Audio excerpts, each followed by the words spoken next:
Lucas Mercer wasn't supposed to be home until Friday night. In Chicago, late was normal.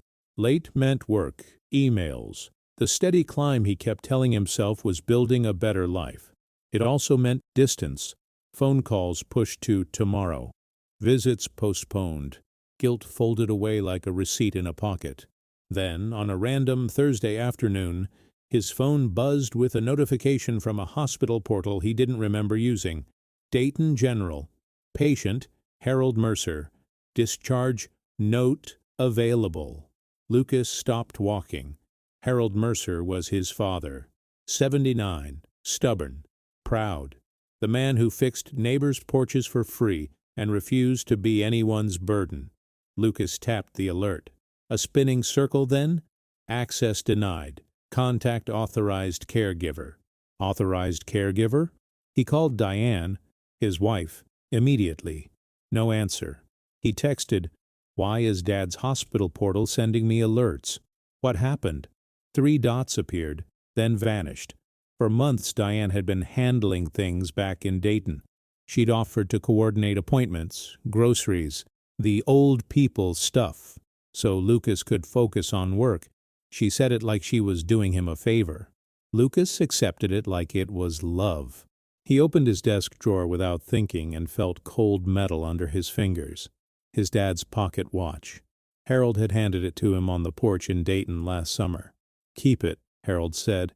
"Not because it's valuable, because time doesn't ask permission." Lucas promised he'd visit soon. Promised he'd call more. Promised.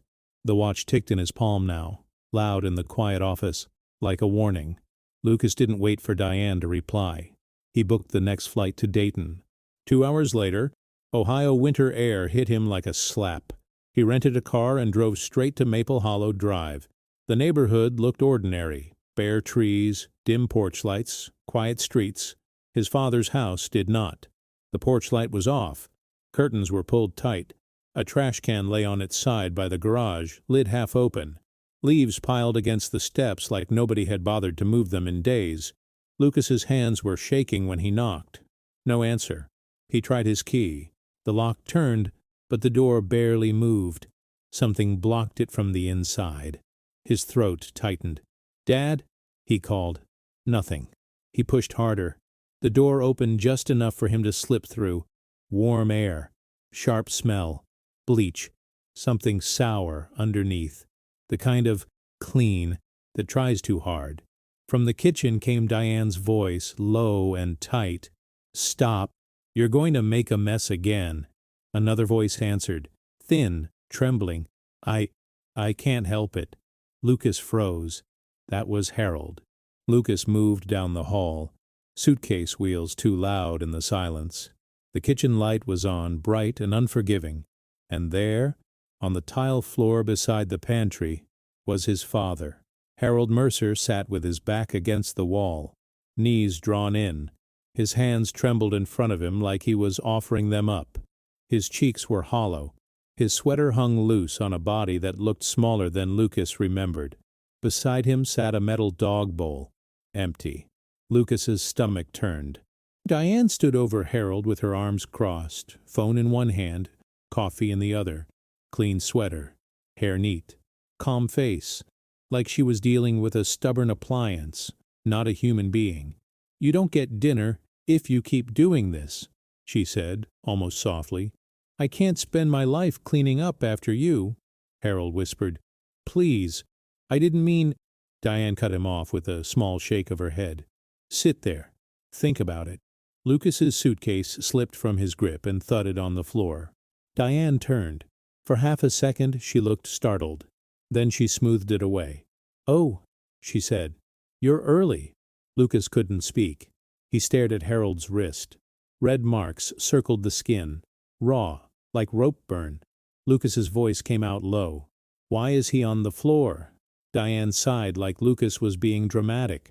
"Because he refuses to follow basic rules. He wanders, he spills, he lies. And then I'm the one who has to deal with it." Harold flinched at the word rules. Lucas dropped beside his father. Harold's hands were ice cold. Harold's eyes lifted slowly, watery, exhausted.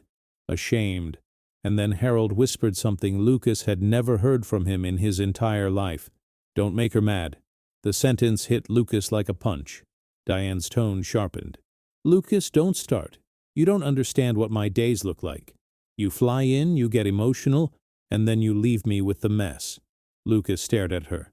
"What did you do to his wrist?" Diane's jaw tightened. "I kept him safe." "A soft restraint. Doctor's recommendation." "Which doctor?" "It doesn't matter," she snapped, then forced calm again. "I'm the authorized caregiver. I can make those calls." Lucas felt his pulse hammer. "Authorized by who?" Diane's mouth curved into a small smile that didn't reach her eyes. "By paperwork," she said. "The paperwork you signed." Lucas went cold. "I didn't sign anything that lets you treat him like this." Diane took a slow sip of coffee. "Then maybe you should read what you signed," she said. "Because if you accuse me, you'll look like a man who abandoned his father and is now trying to blame his wife." The pocket watch ticked in Lucas's pocket like a countdown. He helped Harold up. Careful, gentle. Harold's knees shook under him. Diane watched. Calm. "Don't fill his head with ideas," she warned. "He gets confused, he tells stories, and then people panic." Lucas looked at Harold's downcast eyes, pure shame, like he'd been trained to feel guilty for existing. And in that moment, Lucas understood the real danger. This wasn't just cruelty. It was a system. Papers, excuses, control, built to make Harold the problem and Diane the solution. But Lucas still didn't know the worst part. Because if Diane had paperwork powerful enough to lock him out of his own father's life, what else had she already taken? Harold Mercer had never been a man who asked for attention. In Dayton, everyone on Maple Hollow knew him as the guy who showed up when something broke. A fence post leaning? Harold would be there with a level and a hammer. A car that wouldn't start in the winter? Harold would be under the hood with a flashlight between his teeth, hands steady even when the air hurt to breathe. He worked 34 years at a parts plant on the edge of town. It wasn't glamorous. It was loud, oily, and honest. Harold liked honest. When Lucas was a kid, Harold's rules were simple and repeated, so often they became part of the house, like the smell of coffee in the morning. Do the right thing when nobody's watching. Epi, say what you mean, and mean what you say. And the one Lucas remembered most because Harold said it while looking him dead in the eye. Respect is not a favor. It's a debt we all owe each other. Lucas heard that line the first time he saw his father refuse to humiliate someone weaker than him. Lucas was 9, sitting in the passenger seat of Harold's old pickup when they stopped at a gas station. A man in a worn coat was digging through the trash for cans. People stared. One teenager laughed. Lucas laughed too, because kids copy the world without understanding it. Harold didn't laugh. He reached into his pocket and pulled out a folded bill.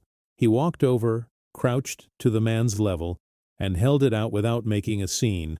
"Hey," Harold said quietly, like they were just two men talking. "I've got an extra sandwich in the truck. You want it?" The man's eyes watered. He nodded. On the way home, Lucas asked, "Why'd you give him money?" He might be lying. Harold kept his eyes on the road. "Maybe," he said, "but if he isn't and I don't help, what does that make me?" Lucas stared out the window confused. Harold added softer, "Respect is not a favor. It's a debt." There was another lesson Harold repeated, usually after Lucas did something selfish and tried to defend it. "Pride is cheap," Harold would say. "Apologies cost something? Pay the cost." When Lucas was 14, he got in a fight at school. A smaller kid had bumped him in the hallway, and Lucas shoved him hard enough to make him hit a locker. The kid cried. Teachers got involved. At home, Lucas tried to explain it away. He started it. Harold listened, then opened the kitchen drawer and took out the pocket watch. He set it on the table between them and watched the second hand move. "Tell me what happened again," Harold said. Lucas repeated it. Harold nodded once. "Now tell me what you did." Lucas swallowed. "I shoved him." Harold tapped the watch gently.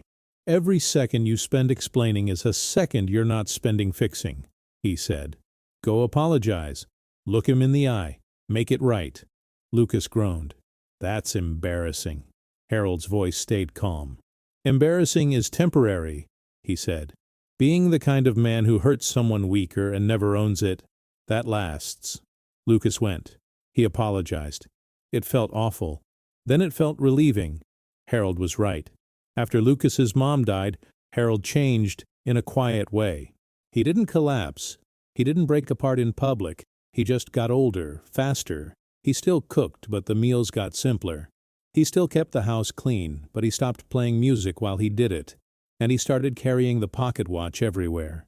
It had belonged to Harold's father, a railroad man who believed being late was a kind of dishonor. The watch face was scratched, the chain worn smooth, but it still ticked like a heartbeat. Harold told Lucas, "This watch reminds me I can waste time, or I can use it right." He used it right. He raised Lucas with patience and discipline.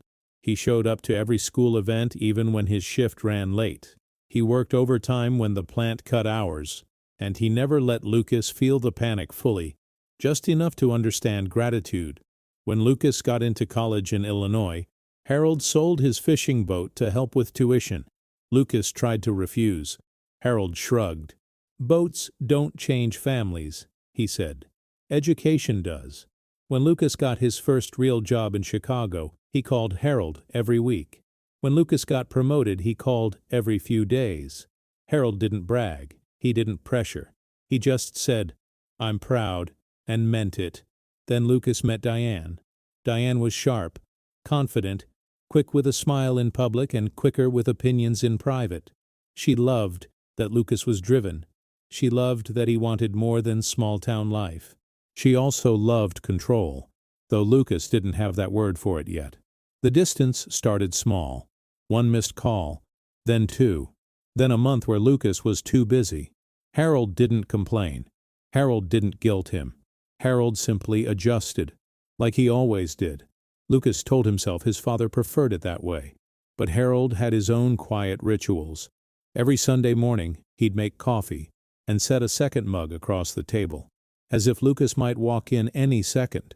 He'd open his shoebox of memories and touch each item like it could keep people close. A photo of Lucas at 10, holding a baseball glove too big for his hand. A recipe card in Harold's handwriting. The chicken and dumplings Lucas begged for every winter. A folded letter Harold never mailed, written after Lucas's wedding. Lucas would find that letter later. It was short. "I'm proud of you. I miss you. Don't let success make you forget kindness." Harold never sent it because he didn't want to sound needy. He didn't want to be another problem in Lucas's life, so he stayed quiet. And quiet is easy to exploit. That was the part Lucas didn't understand until he saw his father on the floor. Because Harold's pride wasn't arrogance. It was dignity. It was his last line of defense, and someone had learned how to use that dignity against him. When Lucas left Dayton for Chicago, Harold had walked him to the porch and said, "Go build your life. Just don't build it on other people's backs." Lucas promised he wouldn't. Now, with that ticking pocket watch in his pocket and that hospital notification burned into his mind, Lucas could hear the question he'd been avoiding. If respect is a debt, how far behind was he? And what, exactly, had Diane been collecting while Lucas was gone? Lucas stayed in the kitchen for a long second, one hand on Harold's shoulder, trying to keep his breathing steady. Diane acted like nothing had happened. She lifted the empty dog bowl with 2 fingers, set it in the sink, and turned on the faucet as if she were rinsing off a plate, not erasing a humiliation. The water ran loud. Harold flinched at the sound. "Dad," Lucas said softly, "let's sit you down." Harold tried to stand on his own. His knees shook. His hands shook worse. Lucas caught him under the arm and guided him to a chair at the table. Harold lowered himself like every joint hurt. His eyes stayed down, fixed on the grain of the wood like it was safer than looking at anyone. Diane dried her hands and faced Lucas with that same controlled tone she used at dinner parties. "You're tired," she said. "You just got off a flight. Let's not turn this into something it isn't." Lucas stared at her. "It is what it is." She exhaled, annoyed. "He's declining. He's stubborn. He refuses to follow routines. I'm trying to keep him safe." "Safe?" Lucas asked. He nodded toward the raw marks on Harold's wrist. That's safety. Diane's eyes narrowed. You want him wandering outside at night? You want him falling down the stairs? You want him dead because you wanted to feel good about freedom? Harold's shoulders rose, tense, like he was bracing for impact. Lucas felt something snap inside him. Not anger alone, but clarity. Diane, he said, low, where is his phone? He doesn't need a phone, she answered instantly. He calls random numbers. He tells people lies. It causes problems. Harold's mouth moved. A whisper slipped out. I just wanted to hear his voice. Diane's head turned sharply. Harold. Harold shut down immediately. He stared back at the table. Lucas watched it happen.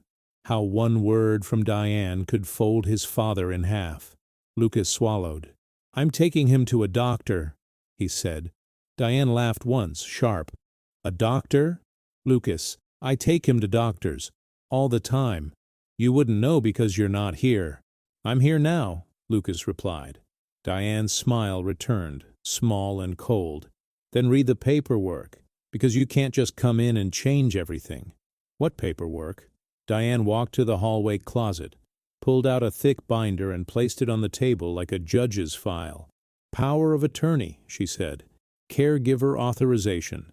Financial disclosures. Things you signed when you said you wanted me to handle this. Lucas opened the binder. His name was printed on the pages. His signature sat at the bottom in ink, but his signature looked wrong, too neat, too careful, like someone copying a photo of it. Lucas's stomach turned. He flipped to another page, another signature. He looked up. When did I sign these? Diane didn't blink. Last spring. You were busy. You told me to take care of it. You signed and you forgot. That's what happens when you're always working. Lucas held the page tighter. I don't forget signing away my father's life. Diane leaned forward, voice dropping. You want the truth? You were grateful, because you didn't want the burden, so you let me carry it. Lucas felt his face heat, because a part of that was true. He had let Diane carry things. He had accepted the distance, but he hadn't agreed to cruelty. He closed the binder slowly. I'm not leaving him alone with you tonight, he said. Diane's mouth tightened. Lucas, I'm not asking. A beat of silence. The faucet drip. The distant hum of the refrigerator. Then Diane's tone shifted again, softer, almost reasonable. Fine, she said. Sleep here, but don't confuse him. Don't upset him. If he has another episode, I'm the one who cleans it up. Lucas ignored the jab and turned to Harold. Dad, do you want me to stay? Harold's eyes lifted briefly. In them was fear and relief, and something like guilt for needing help. Please, Harold whispered. Lucas nodded. Okay, I'm here. That night, after Diane went upstairs, Lucas sat in the living room with the pocket watch in his hand. It ticked steadily, like it always had, like it didn't care about lies or paperwork. Lucas remembered his father's voice. Time doesn't ask permission. He listened for sounds from upstairs. He heard Diane's steps, a door closing, another lock clicking. Lucas waited until the house went quiet. Then he walked softly to the office door. Locked. Of course it was locked. He returned to the living room and stared at the watch again. He could feel the weight of the day on his chest. If Diane had power of attorney, she could decide Harold's medical care. She could decide where he lived. She could sell the house. She could cut Lucas out with a stack of papers, and Lucas couldn't fight papers with outrage. He needed facts. He needed proof. He needed a witness who didn't live inside Diane's story. Lucas went to the guest room and sat on the edge of Harold's bed.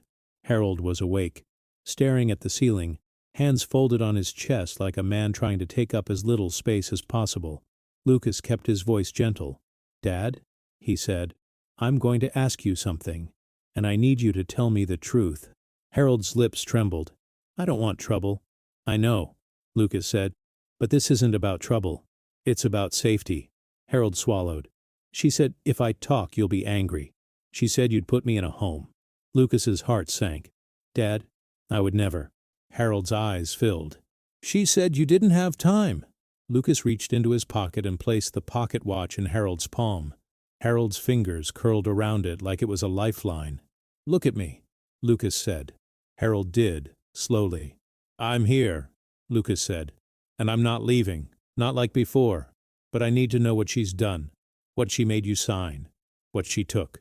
Harold looked toward the hallway, then back, voice barely audible. The file cabinet, he whispered. Bottom drawer. She keeps the key. Lucas leaned closer.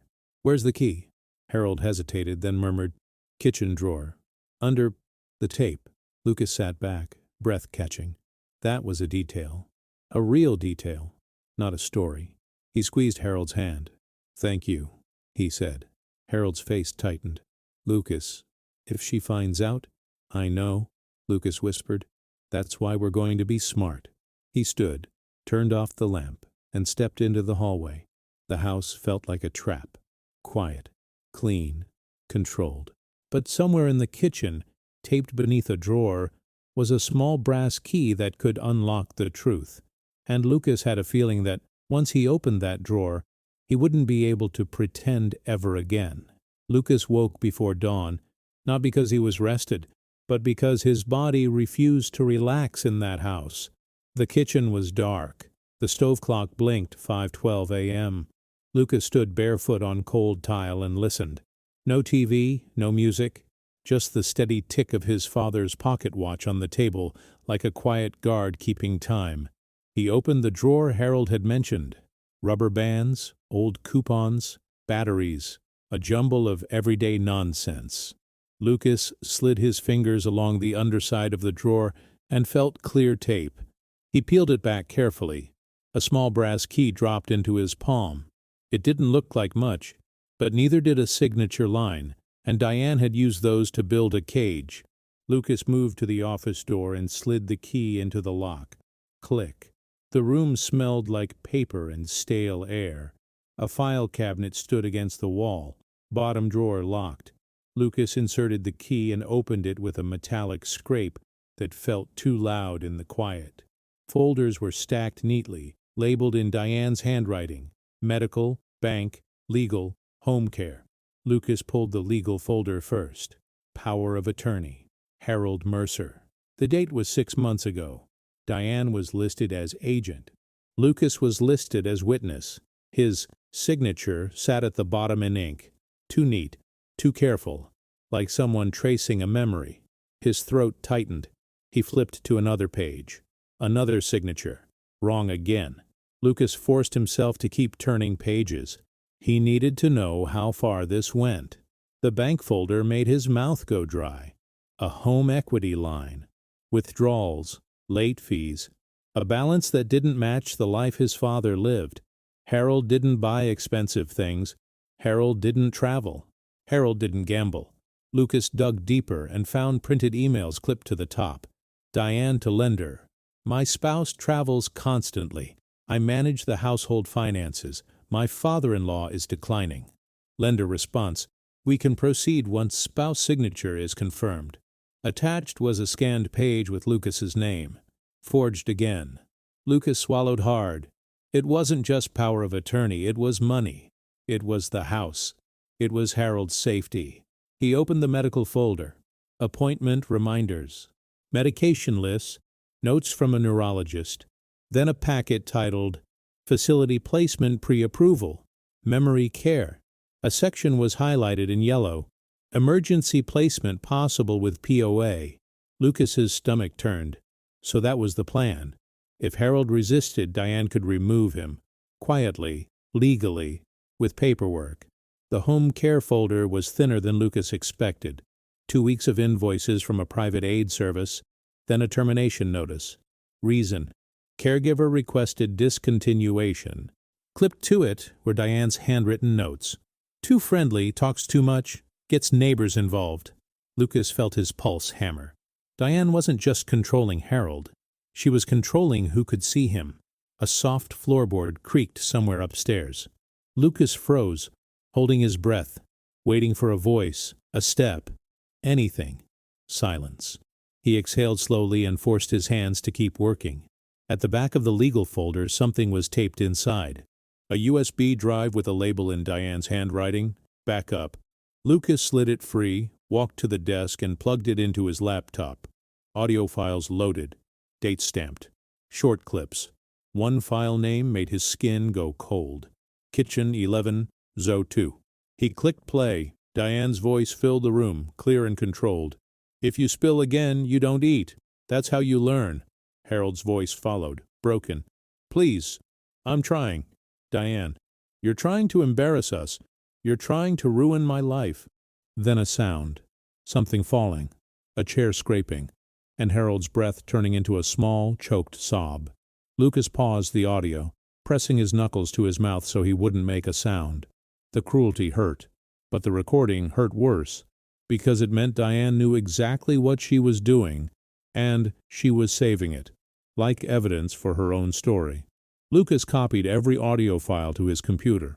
He photographed the bank pages. He took clear pictures of the facility packet, the highlighted line, the forged signature blocks. Then he put everything back exactly as he found it. USB drive taped in place, folders stacked, drawer closed. He locked the file cabinet. He locked the office. He returned the brass key to the underside of the kitchen drawer and pressed the tape back down. At 6:30, Diane came downstairs dressed like she was heading to a meeting. Blazer, hair smooth, makeup done. She stopped when she saw Lucas in the kitchen. Couldn't sleep? She asked, casual. Lucas kept his face neutral. Jet lag, he said. Diane poured coffee and glanced toward the hallway. He does better when he rests, she said. If he wakes confused, he'll start drama. Lucas nodded like he agreed. Diane took a sip and said, like she was explaining a budget, You have to understand, Lucas. Compassion without structure is chaos. He needs consequences. Consequences, Lucas repeated quietly. Her eyes met his. Yes. Otherwise he thinks he can do whatever he wants. A soft shuffle came from the hall. Harold appeared in the doorway, cautious, shoulders hunched. The moment Diane saw him, her voice turned sweet. Good morning, Harold, she said. Oatmeal's ready? Pills after you eat. Harold nodded, small, and sat at the table like he was asking permission with every movement. Lucas watched his father's hands tremble around the spoon. Diane grabbed her purse. I have errands, she said. Pharmacy? Bank? Her gaze cut back to Lucas. Don't fill his head with nonsense while I'm gone. Then she left, the front door locking behind her, with a click that felt like a warning. Lucas leaned toward Harold and lowered his voice. Dad, he said, did she ever talk about sending you somewhere? Harold's spoon paused. His eyes filled. She showed me pictures, Harold whispered. White walls. She said, if I made it hard, that's where I'd go. Lucas felt a cold steadiness settle in his chest. You're not going, he said. Harold's lips trembled. Lucas, I don't want trouble. I know, Lucas whispered. That's why we're going to be smart. He slipped the pocket watch into his coat pocket and stood. He had proof now. Real proof. But proof only mattered if he got it to the right people before Diane realized the file cabinet had been opened. And Lucas had a feeling that when she did, she would move faster than he was ready for. Before that Thursday, Lucas had been living inside a story that felt responsible. He paid the mortgage on the Dayton house. He sent money when Diane asked. He told coworkers, My dad's doing okay. My wife takes great care of him. He believed those words because they sounded like the kind of thing a good son would say. The truth was simpler. Lucas was afraid to look too closely. Every time his phone rang with an Ohio number, he felt a small knot in his stomach. Not because he didn't love his father, but because love came with a responsibility Lucas wasn't sure he could handle without losing the life he'd built. Diane made it easy to stay away. She's got it, Lucas would tell himself. She's better at the details. She's organized. She's patient. And when he did feel guilt, Diane had an answer for that too. Lucas, your dad would want you to focus, she'd say. He's proud of you.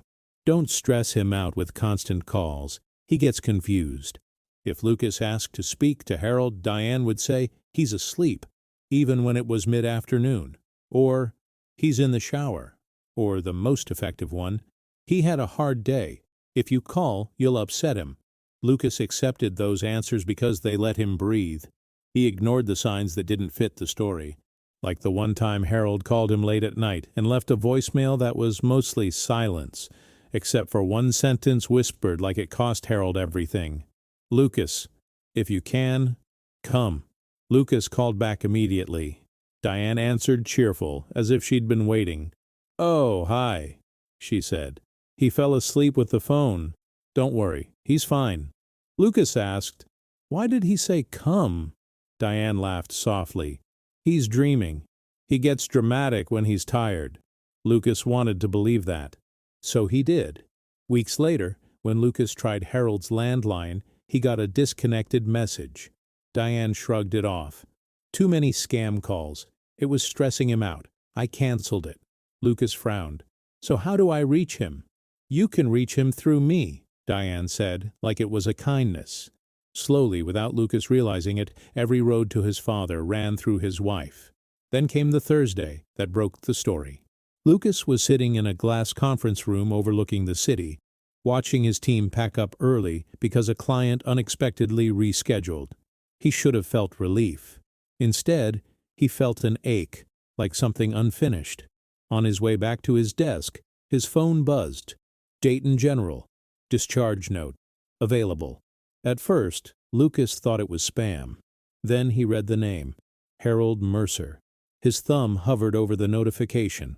His heart beat hard for no reason he could explain. He tapped. The portal loaded, then a message appeared. Access denied. Contact authorized caregiver. Lucas stared. Authorized caregiver? He hadn't authorized anyone. He called Diane. No answer. He called again. Still nothing. He texted. What happened at the hospital? 3 dots appeared. Then disappeared. In that quiet moment, the one between hope and fear, Lucas felt something he hadn't felt in years. He felt small. He felt like a boy again, watching his father stare at bills and pretend not to be scared. Lucas opened his desk drawer, searching for something to steady himself, and his fingers touched cold metal. The pocket watch. He hadn't worn it. He hadn't displayed it. He kept it hidden, because it reminded him of promises he kept breaking. He flipped it open. The second hand moved smoothly, indifferent. Lucas heard his father's voice in his head. Time doesn't ask permission. Lucas closed his laptop. He didn't tell anyone he was leaving. He walked out of the office, down the elevator, through the wind, and into a cab, like he was running from a fire. At O'Hare, he booked a flight to Dayton for that afternoon. He bought a cheap coffee he didn't drink. He kept staring at his phone, waiting for Diane to call. She didn't. On the plane, Lucas replayed every conversation from the last year. Diane complaining about accidents. Diane saying Harold wanders. Diane joking, "If he keeps this up, we'll have to put him somewhere." Lucas remembered laughing awkwardly, then changing the subject.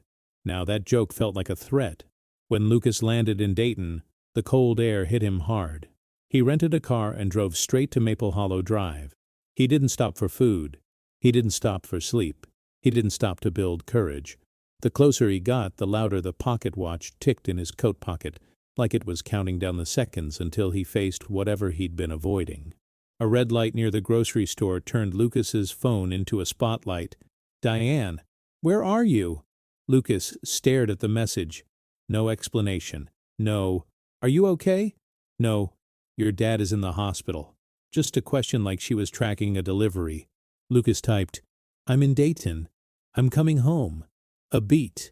"Diane, you should have told me. He's having a sensitive week." Sensitive week. Like the hospital was an inconvenience.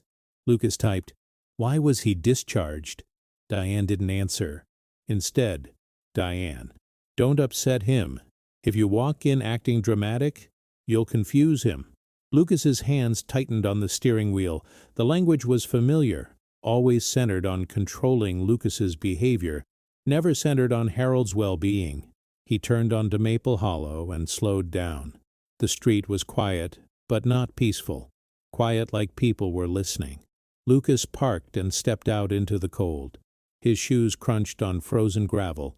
He stood there for a second and took in the house, his father's house, trying to match it with his last memory. In his last memory, the porch light was always on. Harold always kept it on in case someone needs help. Now it was dark. Lucas walked up the steps and noticed the doormat was crooked, half folded like it had been kicked. He knocked. No answer. He knocked again, harder. Still nothing. Lucas tried his key, and the lock turned, but the door resisted, as if someone had pushed furniture against it to keep the world out. That should have been enough to make Lucas call the police right then. But Lucas did what so many sons do when they're afraid. He tried to solve it himself first. He pushed the door open and stepped inside. And the moment the smell of bleach hit his nose, Lucas knew this wasn't a normal, sensitive week. This was something Diane had been scrubbing away. Something she didn't want anyone else to see. And Lucas was about to find it. After Diane left for her errands, Lucas didn't waste time pretending the house was normal. He made coffee for Harold the way Harold used to make it, weak, with too much cream, then sat across from him at the table and watched his father's hand shake around the mug. Harold kept looking toward the hallway, like he expected Diane to appear at any second. "Dad," Lucas said gently, "I'm going to step outside for a minute. I'll be right back." Harold nodded, but his eyes followed Lucas to the door anyway. Lucas pulled on his coat and walked out into the cold. The air felt cleaner than the house, like he could finally breathe. Across the street, a curtain shifted again. Someone was watching. Lucas crossed the driveway slowly and looked up and down the street. Maple Hollow was the kind of neighborhood where people waved, where kids rode bikes in the summer, where Harold used to rake leaves for the widow at the corner even when his own back hurt. Lucas remembered that. Now the street felt cautious, like everyone had learned to mind their business. He walked to the mailbox and noticed a stack of unopened envelopes pushed deep inside. The edges were bent from being forced in. Lucas pulled them out. Some were late notices, some were medical bills. One was from the bank, stamped final. Lucas's stomach tightened. Diane had told him, "Everything's handled." It wasn't handled. It was hidden. A garage door opened 2 houses down. A man stepped out, saw Lucas, and froze. He looked like he wanted to go back inside. Lucas raised a hand. "Hey," he called, keeping his voice friendly. "I'm Harold's son." "Lucas." The man hesitated, then walked halfway down his driveway, never fully committing. "Yeah," he said quietly. "I know who you are." Lucas swallowed. Have you seen my dad lately?" The man's eyes flicked toward Lucas's house. "Not really," he said. "Used to see him all the time. Then, not so much." "What changed?" The man shifted his weight, uncomfortable. "Your wife," he said, then stopped like he'd said too much. "Diane?" Lucas asked. The man rubbed the back of his neck. "She's intense," he said. "She told us he was sick and didn't want visitors. After a while, people stopped knocking." Lucas felt heat rise in his chest. "Did you ever hear anything? See anything?" The man looked away. "I heard shouting once," he admitted. "Late. I figured it was family stuff." Lucas nodded slowly. "If someone you cared about was being hurt," he asked, careful, "would you want somebody to pretend they didn't notice?" The man's jaw tightened. "No," he said. "Then I need you to tell me what you noticed," Lucas said. The man hesitated again, then exhaled. "I saw an ambulance last month," he said. "Pulled up at night. They took your dad out on a stretcher. Diane told the paramedics he was confused, that he fell. She was calm. Too calm." Lucas's heart hammered. "Did she call you? Ask for help?" "No," the man said. "She doesn't ask. She orders." Lucas thanked him and walked back toward the sidewalk, mind racing. An ambulance, a night call, a discharge note. And Diane never told Lucas. Across the street the curtain moved again. This time, the front door opened. A woman in a robe stepped out, gray hair pinned back, eyes wide with worry. She started walking toward Lucas as if she'd been waiting for permission. "Lucas," she asked softly, "is that really you?" Lucas recognized her instantly. Mrs. Klein, Harold's neighbor. the one who used to bring casseroles after Lucas's mom died. "It's me," Lucas said, her face pinched with relief and fear at the same time. "Thank God," she whispered. Lucas's throat tightened. "What's been happening?" Mrs. Klein glanced at Lucas's front door, then lowered her voice. "I didn't want to get involved," she said, "but your dad used to wave every morning." Then he stopped. "I knocked. Diane said he was sleeping. I called out through the door and heard nothing." Lucas's hands curled into fists inside his coat pockets. "Did you ever see him outside?" "Once," she said, voice shaking. "Late at night. He was on the porch in slippers. No coat. He looked lost. I opened my door to ask if he was okay, and Diane yanked him inside like he was a child." She slammed the door. Lucas swallowed hard. Mrs. Klein continued. "After that, I left food. I left notes. They went untouched. And then one night—" She stopped, eyes filling. "One night I heard him. He was calling your name." Lucas felt his vision blur. "What did he say?" Mrs. Klein's lips trembled. "He said, 'Lucas, please.' Then I heard Diane's voice, sharp, and the window curtain snapped shut. After that, it was quiet." Lucas stared at his father's house. The curtains were still drawn, the porch light still off, the doormat still crooked. The neighborhood had been watching. They just didn't know how to help without proof. Lucas turned back to Mrs. Klein. "Would you be willing to talk to someone?" he asked. "An attorney, a caseworker." Mrs. Klein nodded immediately. "Yes," she said, "whatever you need." Lucas exhaled slowly. That was what he'd been missing.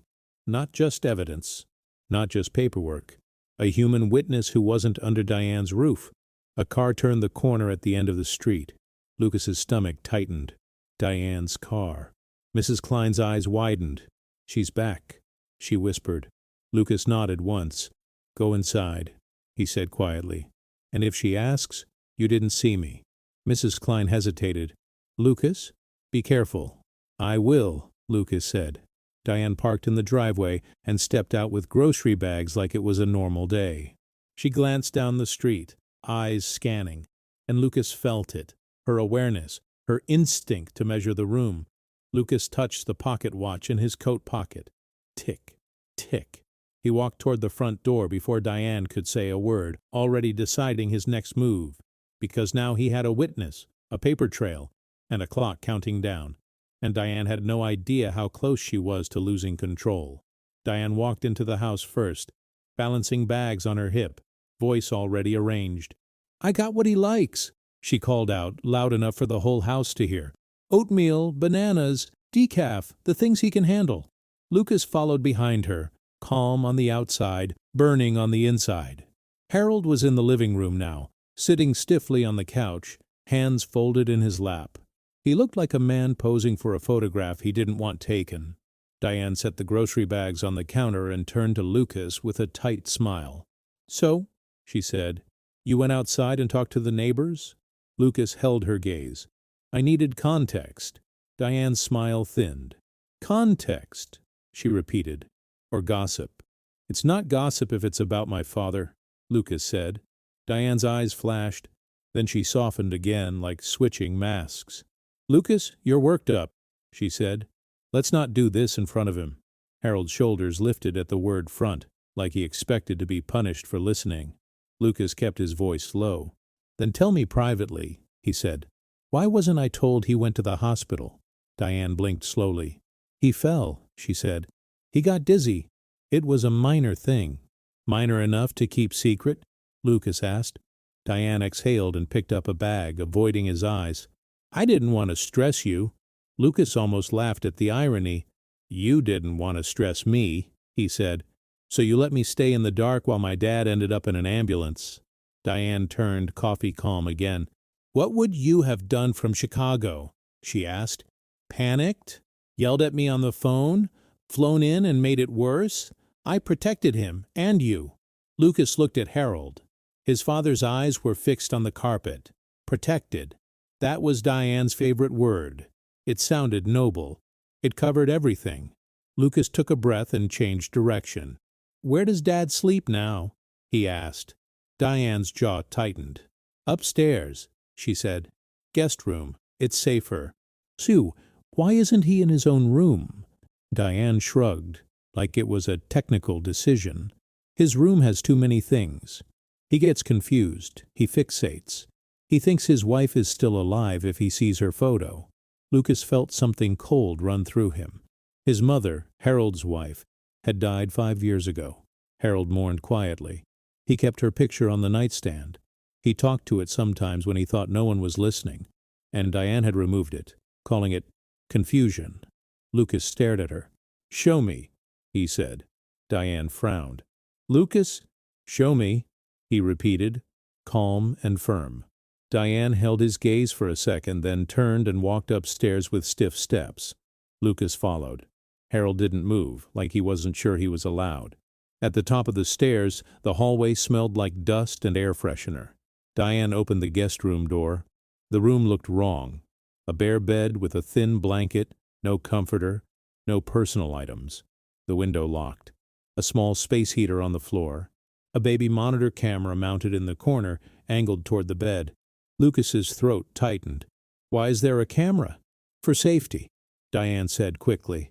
"If he falls, I need to know." Lucas stepped closer and saw the closet door. It was taped shut with packing tape. "Why is the closet taped?" Lucas asked. Diane's face hardened.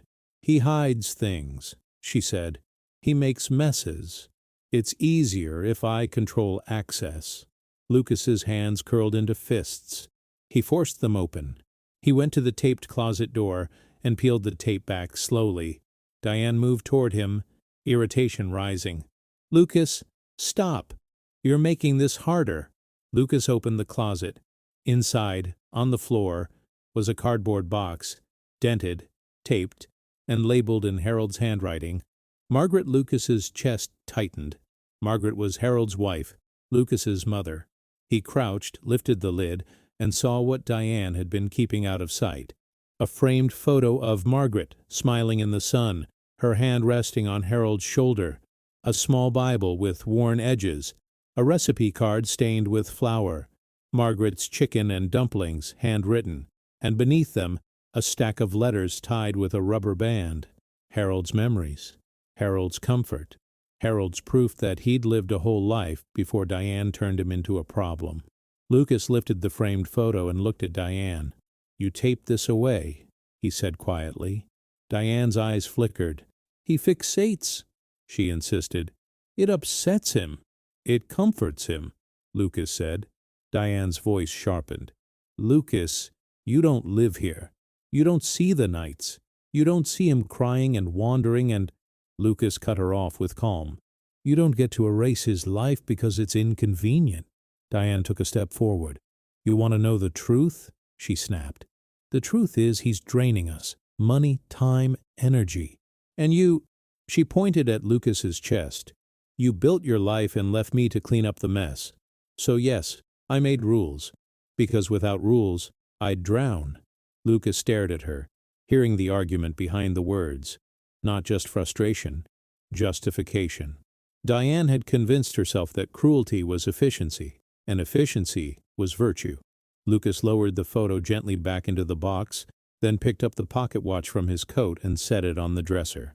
Tick, tick. He turned to Diane. "We're not doing this in secret anymore," he said. "Not in this house." Diane's eyes narrowed. "Are you threatening me?" Lucas shook his head. "I'm warning you," he said. "My father is not a burden. He's a person. And if you can't respect him, you won't be near him."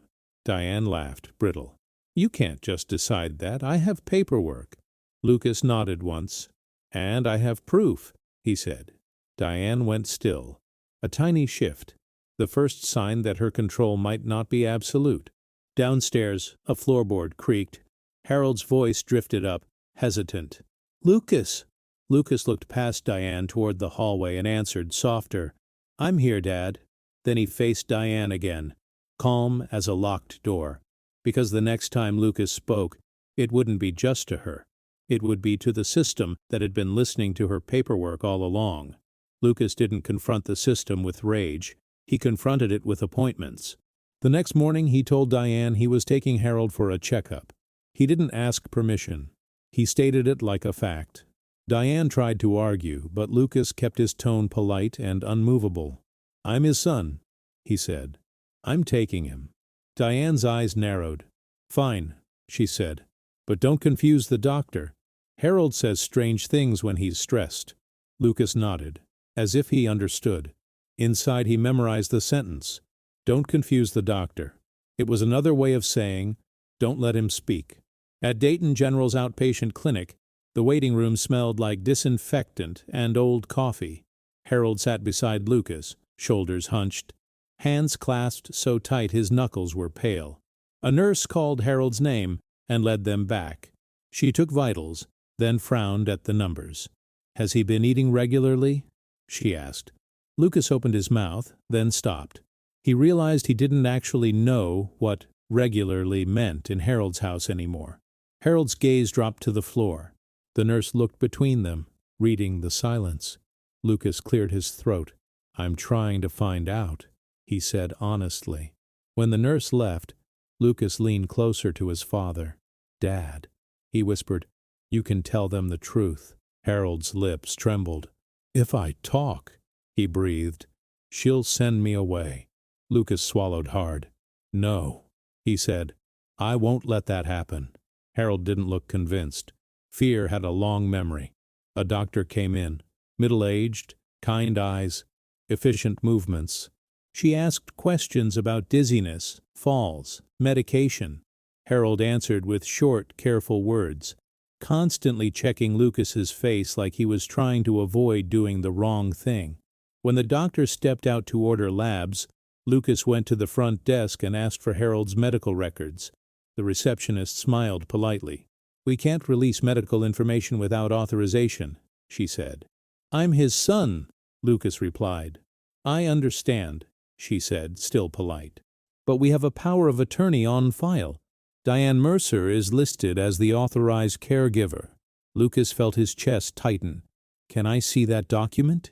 he asked. The receptionist hesitated, then slid a copy across the counter. Lucas looked at the signature line and felt bile rise. His name, his forged signature. Again, he pointed. "That isn't my signature," he said, keeping his voice calm. "This is fraud." The receptionist's face changed slightly, still professional, but cautious. "Sir," she said, "if you believe there's fraud, you'll need to speak with legal or file a report. We can't change records based on a verbal claim." Lucas nodded, because he already knew this would happen. The system didn't respond to pain. It responded to procedures. Outside in the parking lot, wind cut through Lucas's coat. Harold sat in the passenger seat staring at his hands. Lucas held the paper up so Harold could see. "Dad," he said softly, "did you ever sign something like this?" Harold's eyes watered. "She said it was for insurance," he whispered. "She said you wanted it." Lucas squeezed the steering wheel. "I didn't," he said. "But we're going to fix it." Harold's voice cracked. "Lucas, I don't want revenge." Lucas looked at him. "I know," he said. "You want respect." Harold nodded, eyes wet. That word, respect, became Lucas's anchor. Whenever anger rose, he returned to it. Respect meant thinking clearly. Respect meant choosing the path that actually protected Harold, not the path that only felt satisfying. Lucas drove straight from the clinic to an elder law office on the other side of town.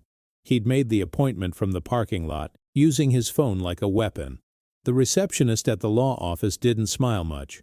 She looked at Lucas's face, then at Harold, and she softened. An attorney named Marla Ruiz came out and greeted them. She spoke to Harold first, not over him. "Mr.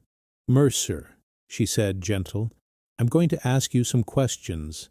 You can stop at any time." Harold's hands trembled as he nodded. In Marla's office, Lucas laid out the copies he'd photographed. Bank statements, the facility packet, forged signatures, the existence of audio files without playing them yet. Marla listened, eyes sharp. "This is serious," she said. "If the power of attorney was forged, we can petition the court to revoke it. But we need evidence, and we need speed." "How fast?" Lucas asked. Marla pointed to a line on the bank notice Lucas had photographed. Default notice, she said. There are deadlines.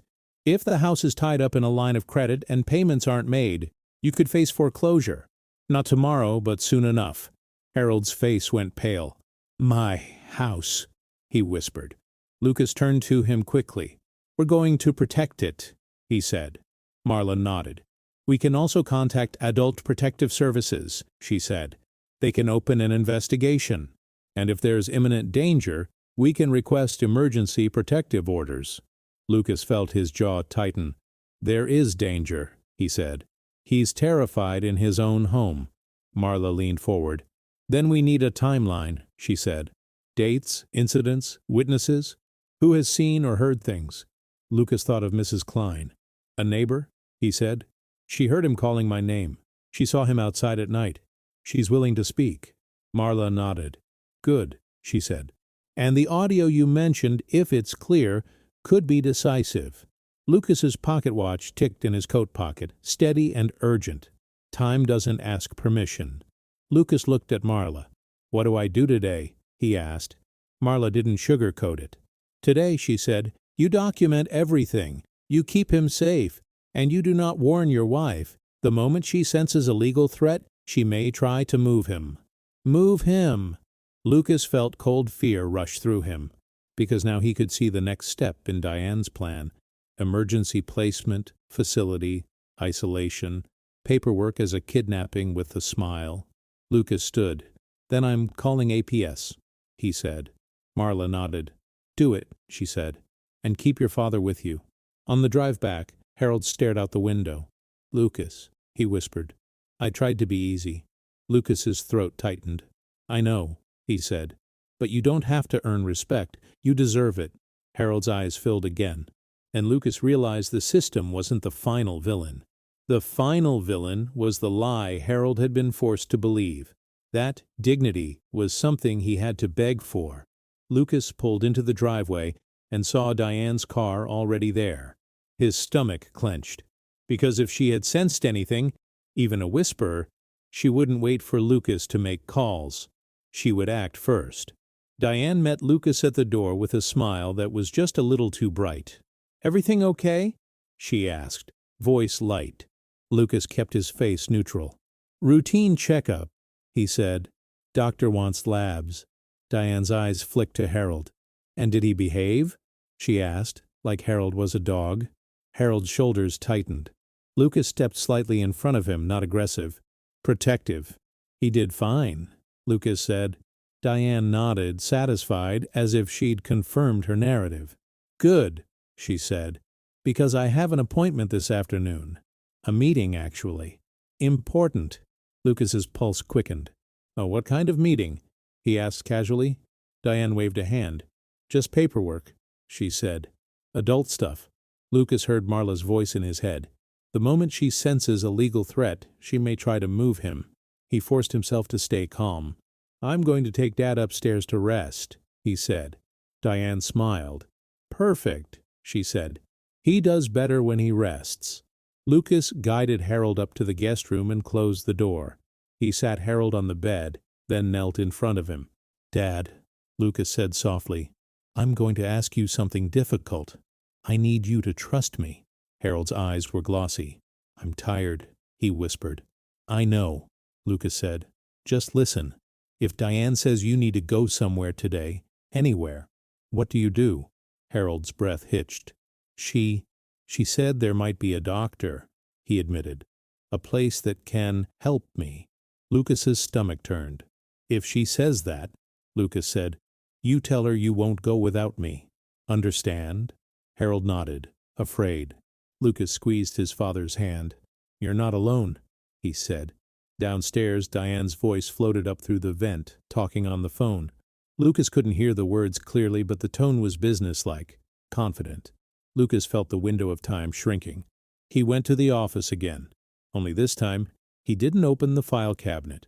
He didn't touch the tape. He didn't leave a trace. He grabbed his laptop and the copies he'd already saved. He also grabbed the pocket watch and slipped it into his coat. Then he stepped outside and walked quickly across the street. Mrs. Klein opened her door before he even knocked, like she'd been watching for him. Lucas, she whispered. Is he okay? Lucas kept his voice steady. I need your help, he said. I need you to tell a caseworker what you told me, and I need you to do it today. Mrs. Klein didn't hesitate. Yes, she said. Lucas pulled out his phone and called Adult Protective Services. He gave names, address, incidents. He described the kitchen scene, the restraint marks, the fear, the isolation. He didn't embellish. He didn't insult Diane. He spoke like he was giving a report, because that was what the system required. We can send someone, the woman said, but we need access to speak with him privately. If you think he might be moved today, call law enforcement. Lucas's heart hammered. Understood, he said. He ended the call and looked at Mrs. Klein. Can you come with me? He asked. Just be present. If Diane sees someone else, she'll be less likely to do something sudden. Mrs. Klein nodded and grabbed her coat. They crossed the street together. Inside, Diane was in the kitchen, typing on her phone, purse on the counter, keys beside it. She looked up and froze when she saw Mrs. Klein.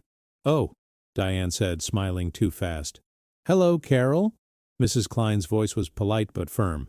Hi, Diane, she said. I brought over some soup. Thought Harold might like it.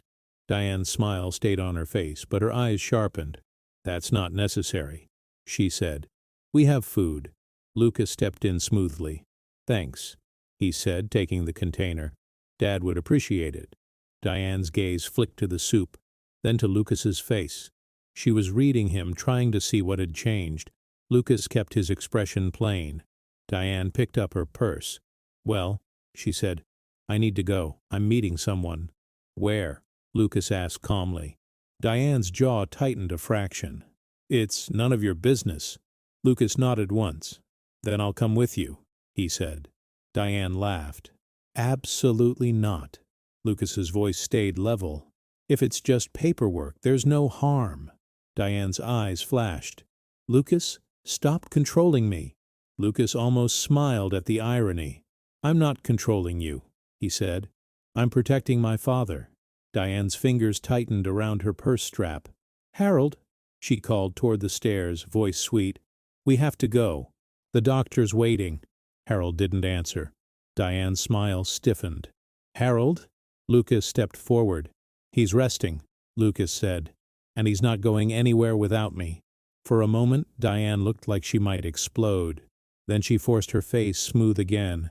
Fine, she said, voice tight. Then I'll reschedule. She turned and walked toward the hallway, moving faster than she meant to. Lucas followed, heart pounding. Diane went straight to the office door. Locked. She jiggled the handle and looked back at Lucas, her eyes narrowing, searching his face for confirmation. Lucas kept his expression calm, but his pulse hammered. Diane's mouth tightened. Why is this locked? She demanded. Lucas shrugged lightly. I locked it last night, he said. I didn't want Dad wandering in there. Diane stared at him, long enough to be suspicious, not long enough to prove anything. Then she turned away, breathing hard through her nose. Lucas knew what she was thinking. If Lucas had opened the file cabinet, then Lucas had seen everything. And if Lucas had seen everything, Diane had to move fast. That night, after Harold fell asleep, Lucas sat in Marla Ruiz's office again. Mrs. Klein sat beside him, hands folded, eyes anxious. Lucas played a short audio clip on his phone, just enough for Marla to hear Diane's voice clearly. Marla's face hardened. That's coercion, she said. That's abuse. Lucas handed over the photos of the facility packet and the forged signature pages. Marla looked at the signatures and nodded slowly. These are not the same hand, she said. And there's more. She pointed to a line Lucas hadn't noticed. Harold's signature on one document looked shaky, but also unnatural, like someone guided his hand. Marla looked at Lucas. This could be exploitation, she said, and potentially criminal. Lucas's chest tightened. What happens next? He asked. Marla's voice was calm and firm. Tomorrow morning, she said, we file an emergency petition. APS will attempt a visit, and if Diane tries to move Harold tonight, you call the police.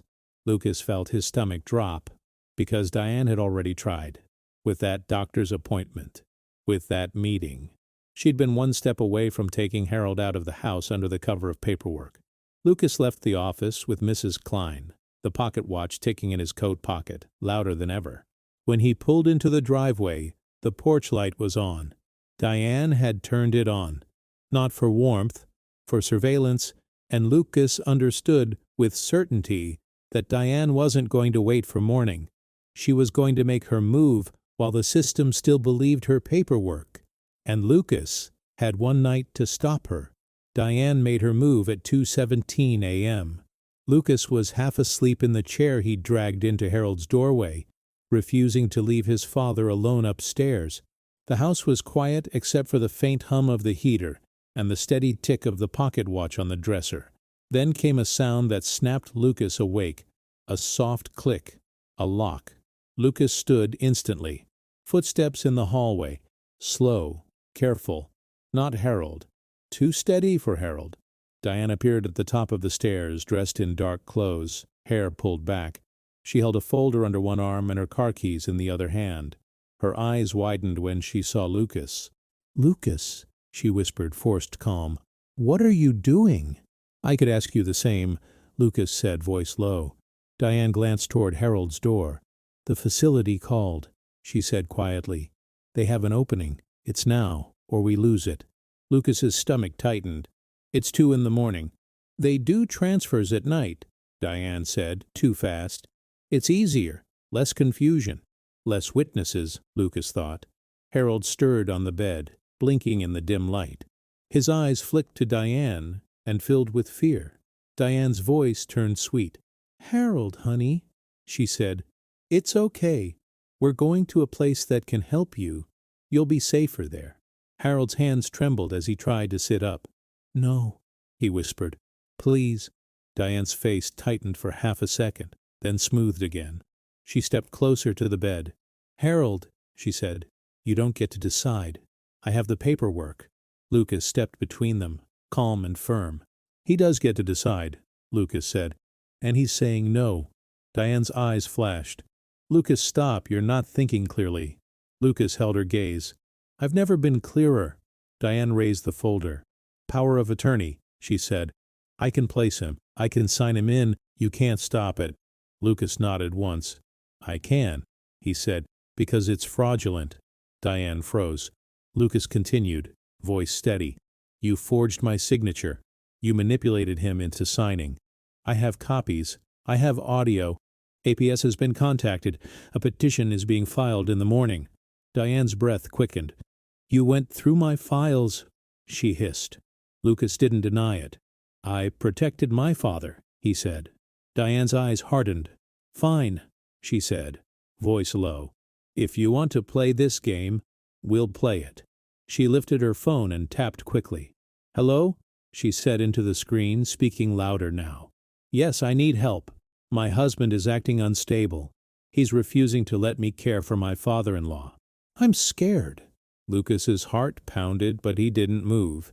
He understood her strategy instantly. Turn Lucas into the threat, make it look like he was the aggressor. Diane turned her phone slightly so Lucas could see the screen. 911. Lucas kept his voice calm. "Diane," he said, "don't do this." Her eyes were cold. "You don't get to tell me what to do," she said. Harold whispered from the bed, voice shaking. "Please, don't fight." Lucas turned to his father. "We're not fighting," Lucas said softly. "We're protecting you." He looked back at Diane. "Okay," he said. "Call them. I'll wait." Diane blinked, thrown off by his calm. Minutes later, flashing lights painted the living room walls. 2 officers stepped in. Diane ran to them with a practiced tremble. "He's out of control," she said. "He broke into my office. He's been shouting. He's scaring Harold." Lucas stood with his hands visible, voice steady. "Officer," he said, "I'm not here to cause trouble. I'm here because I believe my father is being abused and financially exploited." The officers looked between them, reading the tension. Diane lifted the folder again. "I'm the power of attorney," she said. "He just showed up and started accusing me." Lucas nodded. "May I speak privately?" he asked. "I have evidence." One officer hesitated, then nodded. Go ahead, he said. Lucas walked to the kitchen counter and opened his laptop, which he'd kept ready. He didn't play the longest audio clip. He played 10 seconds, Diane's voice saying, "If you spill again, you don't eat." The officer's expression changed. Lucas showed the forged signatures side by side with his driver's license signature on an old rental agreement. He showed the facility packet highlighted, "Emergency placement possible with POA." He spoke like he was presenting a case, because that's what it was. The officers returned to the living room with different faces, more serious. "Ma'am," one officer said to Diane, "we need to speak with Mr. Mercer privately." Diane's jaw tightened. "He's confused," she insisted. "He'll say anything." Harold's voice shook, but he lifted his head. "I'm not confused," he said. "I'm afraid." The room went silent. Lucas stepped back and let his father speak. Harold looked at the officer with watery eyes. "I don't want revenge," he whispered. "I want respect." The officer nodded slowly. "Okay," he said. "We're going to make sure you're safe tonight." Diane's face shifted, anger, fear, calculation. Then she tried her last move. She pulled up a photo on her phone and shoved it toward the officer. "Look," she said. "He grabbed my arm earlier. He did this." On the screen was a bruise. Lucas stared, stunned. It could have been real. It could have been staged. It could have been anything. The officer looked at Lucas. "Did you touch her?" he asked. Lucas's voice stayed calm. "No," he said. "And there's a camera in the living room." Diane froze. Lucas pointed toward the corner near the bookshelf. "She installed it," he said, "for safety." One officer climbed onto a chair and looked at the camera's brand and blinking light. "Where's the feed stored?" he asked. Diane's lips pressed tight. Lucas opened the office folder he'd photographed earlier. "There's a backup USB," he said. "She keeps files." The officer's gaze sharpened. "Ma'am," he said, "do you have footage?" Diane's face went pale. In that moment her story collapsed, because she had relied on one thing all along: control of information. Now, in front of witnesses in uniforms, she couldn't control it. The officers told Diane to stay downstairs. They helped Harold into a warm coat and guided him to sit near Lucas, away from Diane. One officer made a call to APS for an emergency response. Another filed an incident report. Diane stood in the kitchen, arms crossed, breathing hard, eyes fixed on Lucas with hatred. Lucas didn't yell. He didn't insult her. He just said quietly, "It's over." Diane's voice was a whisper of rage. "You'll regret this." Lucas nodded once. "Maybe," he said, "but my father won't." Outside, snow fell in the porch light Diane had turned on like a spotlight. Inside, Harold sat wrapped in a blanket, trembling, but no longer alone. And Lucas knew the next battle wouldn't be in this house. It would be in court, on paper, where Diane had always felt strongest. But now Lucas had what Diane feared most: proof, and witnesses who had finally heard Harold's voice. The weeks that followed didn't feel like a victory lap. They felt like work. The kind that doesn't make headlines but saves lives. Adult Protective Services opened a case. A caseworker arrived the next morning, spoke with Harold alone, and then with Lucas. She took photos of the marks on Harold's wrist. She asked about meals, medication, fear, finances. She didn't dramatize. She documented. Marla Ruiz filed the emergency petition that same day. Within 48 hours, a judge issued temporary orders. Diane's power of attorney was suspended pending investigation, and Diane was not to be alone with Harold. Diane fought back the only way she knew how: through image. She told friends Lucas was overreacting. She told a cousin Harold was declining, and Lucas was in denial. She told anyone who would listen that she was being punished for trying to care. But the paperwork she had used as armor became the thing that trapped her. Bank records didn't care about her tone. Signatures didn't care about her tears. Audio files didn't care about her excuses. Marla worked with the bank's fraud department. Lucas gave statements. Mrs. Klein gave statements. The neighbor 2 houses down gave statements about the night ambulance and Diane's calm lies. A facility administrator confirmed Diane had requested overnight transfer because it was less stressful. Marla wrote that sentence down and underlined it twice. The case moved slowly in some places and fast in others because systems are like that. Heavy, stubborn, but impossible to ignore once evidence is in the light. By the end of the month, the house was protected from foreclosure while the fraud investigation unfolded. Harold's finances were placed under a neutral temporary guardian, someone the court approved, until everything could be made clean again. That stung Lucas at first. He wanted to fix it all himself. Then he realized something. This wasn't about his pride. It was about safety. It was about not letting another person control Harold's life through a loophole. So Lucas accepted the process. He showed up. He signed the right forms. He became relentless in the boring ways that actually matter. At home, the healing was quieter. Lucas moved into the Dayton house. He took leave from Chicago. He put a chair at Harold's kitchen table and ate breakfast with him every morning. No rushing, no phone in hand, just presence. The first week, Harold still flinched when Lucas raised his voice, even if Lucas was just calling for a towel. The second week, Harold started speaking more, but only in small pieces, as if words were something that could be taken away again. One night, Lucas found Harold standing in front of the taped closet, staring at the box labeled, "Margaret, do you want to take it out?" Lucas asked, gently. Harold hesitated. "It's a lot," he whispered. Lucas nodded. "We can do it slow."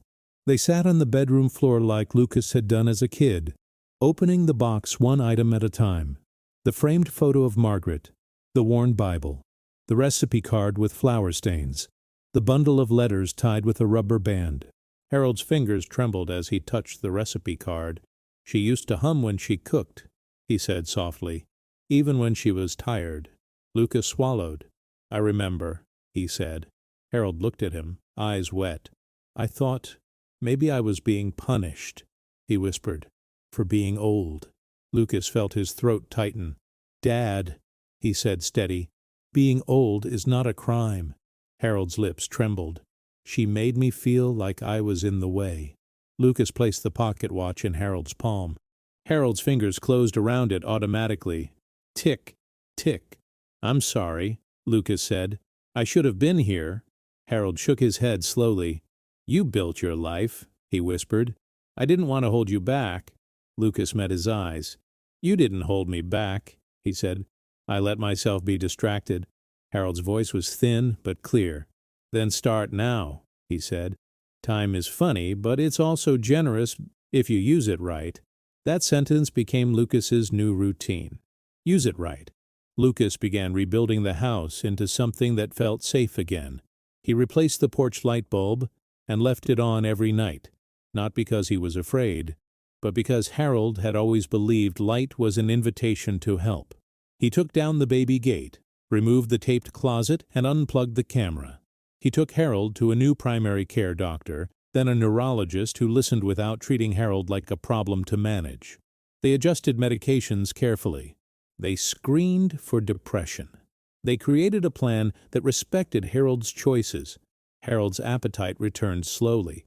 So did his humor. One afternoon, Harold sat at the kitchen table while Lucas cooked, watching him with soft eyes. "You're making it wrong," Harold said. Lucas smiled. "I'm trying." Harold nodded toward the recipe card. "Less salt," he said. "More time." Lucas laughed quietly, then felt tears rise because the sentence wasn't just about soup. Less salt. More time. Lucas started talking to neighbors again, not to perform, to reconnect. He apologized to Mrs. Klein for being absent. She squeezed his hand and said, "Just don't disappear again." Lucas didn't. And then something unexpected happened. Mrs. Klein asked if she could organize a small group, neighbors checking on seniors on the street. "Just a phone tree," she said, "so nobody gets isolated." Lucas said yes without thinking. The group grew. A teacher offered to help seniors fill out medical forms. A retired accountant offered to review bills for signs of scams. A local church offered space for monthly check-ins. What started as one family's crisis became a small community decision. No more silence. Lucas and Harold named the effort after Harold's favorite moral line, "Respect is a debt." They printed simple flyers. No drama, no photos, just a message. If you have an older neighbor, check in. If you hear something wrong, speak up. If you're overwhelmed caring for someone, ask for help before you break them. On the first meeting night, Harold stood at the front of the church basement holding his pocket watch. His voice shook, but his eyes were steady. "I don't want revenge," he said. "I want respect for every older person who thinks they're in the way." The room went quiet, then people nodded one by one. Afterward, Lucas and Harold walked home under the porch light. Snow fell. Harold's breath showed in the air like smoke. At the front steps, Harold stopped and looked back at the house, his house, warm and lit. "No more dark," he whispered. Lucas swallowed. "No more dark," he echoed. Inside, Lucas placed the framed photo of Margaret back on the nightstand where it belonged.